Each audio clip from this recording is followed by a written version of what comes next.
Hello and welcome. This is going to be a reading for Libra, Sun, Moon, Rising, Venus placements. Now this is for past, present, future energies. Before I get into the reading, if you guys can please just give this video a thumbs up. If you aren't already subscribed to the channel, go ahead and hit the subscribe button. Know that these are general. General just means it may or may not resonate for you. There's a lot of energies watching these videos, being on YouTube. So take the parts that resonates, leave the rest, okay? We're going to get straight into it. So I'm using the Tarot Dreams deck that's right here. We're going to pull, some cards for your past energies. We're going to look at your present and then see what's happening in the future for you, Libra. All right, so Libra, Sun, Moon, Rising, Venus. Let's see what we get. So first card we have, what do we have? Overall energy is the Moon. Ooh, the Moon. Pisces energy. It's also, for me personally, a little bit of Cancer because Cancer is ruled by the Moon, but if you study tarot, you know that it is Pisces. The Moon is kind of like, think of the Moon. It comes out at night when things are dark and hidden, right? It's like sometimes pretty sure before we had an electric grid, it was probably the only light that we had at night as humans. So it's like, what is hidden? Like, what's done at night, things we can't see. So when I see this, it's like, oh, there's secrets here. This also indicates intuition, right? And feminine energy. So the past, there could have been a lot of secrets or something that you were keeping really close to your chest, Libra, that you didn't want to tell many people. Or it could be a family secret. We have the Palace of Coins. Some of you guys living really nice. Some of you guys have a lot of money. That could be it too. It could have been something with your family in the past that they had a lot of resources, a lot of connections. Because when I think of Palace of Coins, I'm thinking of cushy life. Like you're living good. We have the Four of Swords, very resting energy. Yeah, it's something, I feel like it's something to do with money. Maybe it's something about inheritance for some of you. The point that is a secret in the past, maybe we'll find out more in the present or the future. But yeah, there's just something about some of you guys. This could be a deep, dark desire. Not dark. It's not dark. A deep desire of yours. Like, some people just want to be, I just want money. I want to be rich. Or some people just want to be wealthy. They want a lot. And a part of you kind of like the nice things.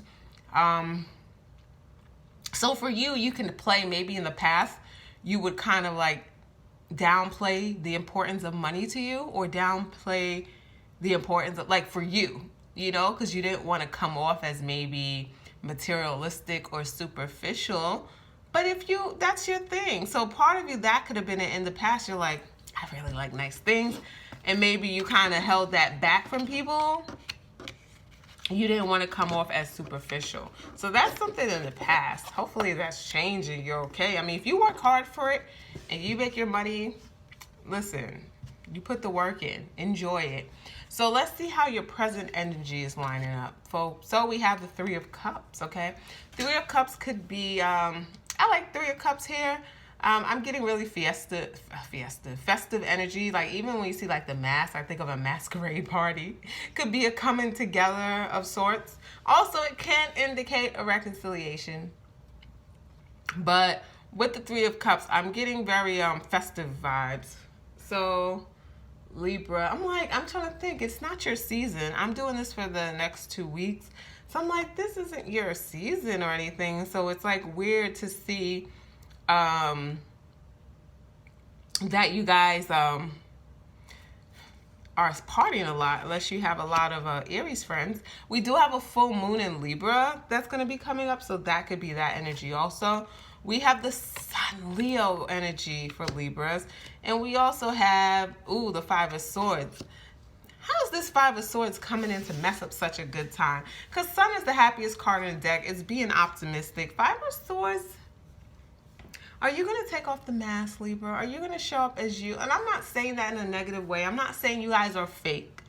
The thing about Libras is you guys are very charming, okay? Libras, your energy, you're just graceful and you're charming. And if you ever need someone to kind of smooth over like a fight or a situation, get a Libra.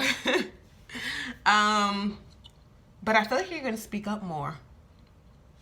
Because Five of Swords is telling me, I feel like for you, you feel like you've been so quiet and deceiving yourself. Sometimes you don't like conflict, and you will avoid it at all costs for a good time, right?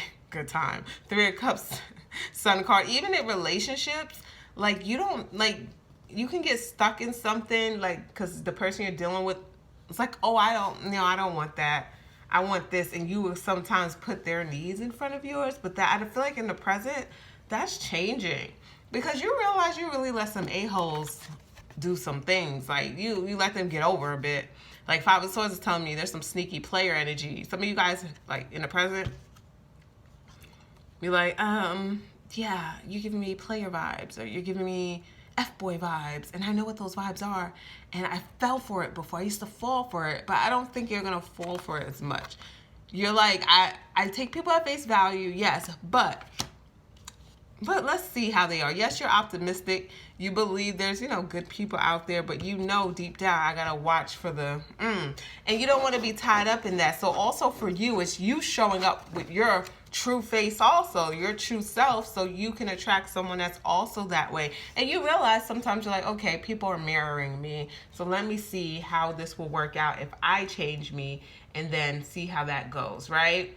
So let's see what we have next. Right now, we should look at your future self. So we have, what do we have?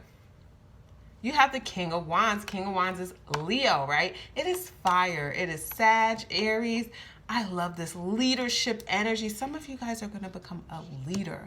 That's management, moving up. Some of you guys, this could be someone who has a lot of passion for you in your future. So let's see what's next.